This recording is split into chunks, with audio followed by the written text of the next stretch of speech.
ออกค่ะมือซุ้งนั่นแหละอย่าไปลืมกดไลค์กดแชร์บันค่ะเนาะคลิปข่าวใจทนเจาะหมวกสีแดงค่ะเนาะใจสีแดงกับหมวกสีแดงค่ะเนาะกูก็ดีติดตามข่าวในก็ยินจมเย็นนำค่ะเนาะกูคลิปเพราะว่าหลีก็เอาเบาก็บ่อยค่ะเนาะกูก็ในก็พอหันคลิปข่าวใจทนเจาะหมวกสีแดงก็ช่วยกดไลค์กดแชร์บันช่วยกดติดตามบันค่ะเนาะนั่นคือปกติคัดใจเฮ็ดคลิปใหม่ๆสิแลออกมาสู่พี่น้องกวนเมืองหรือกวนไทยกวนไตกูเจ้าคือนี่ค่ะเนาะยินจมมาสูงลงหน้าค่ะมาสูงค่ะ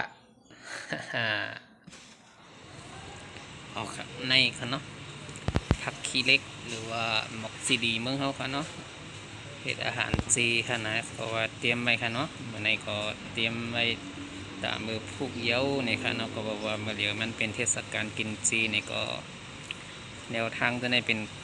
ของไทยค่ะเนาะอันในกินในเมืองไทยเขาเรียกว่า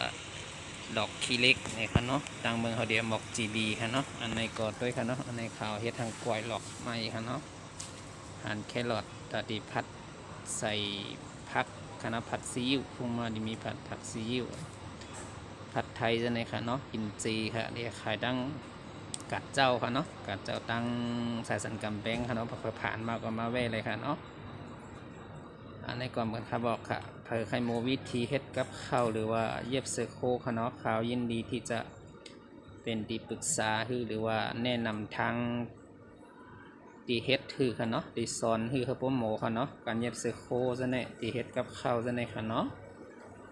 ซึ่งคือก็ติดต่อเข้ามาอะไรตั้งเบอร์โทรข่าวดีลงไว้หน้าจอในค่ะเนาะในเป็นนกอินทรีค่ะในค่ะเนาะนกอินทรีเอาเครอทเฮ็ดค่ะเนาะนกอินทรีค่ะหรือว่านกพุ่งค่ะเนาะกำไตเอาก็ตัวว่า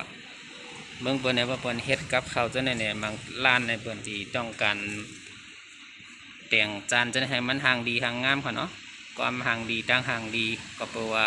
เหตุการณ์จะในมันต้องใจเย็นจ้อมเนี่ยค่ะเนาะอันจะในก็เป็น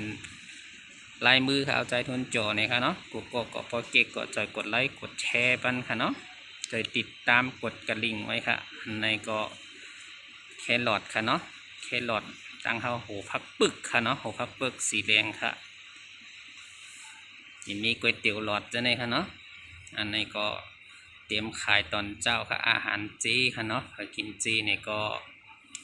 ผ่านมาต้องตักหากันไรค่ะเนาะไข่หมูวิธีเฮ็ดมันเนี่ยก็ข่าวยินดีที่จะ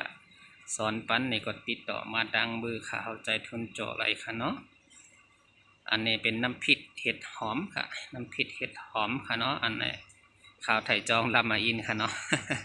ไทยกลางคำกันเนาะออกค่ะกูก็พออะไรหันก็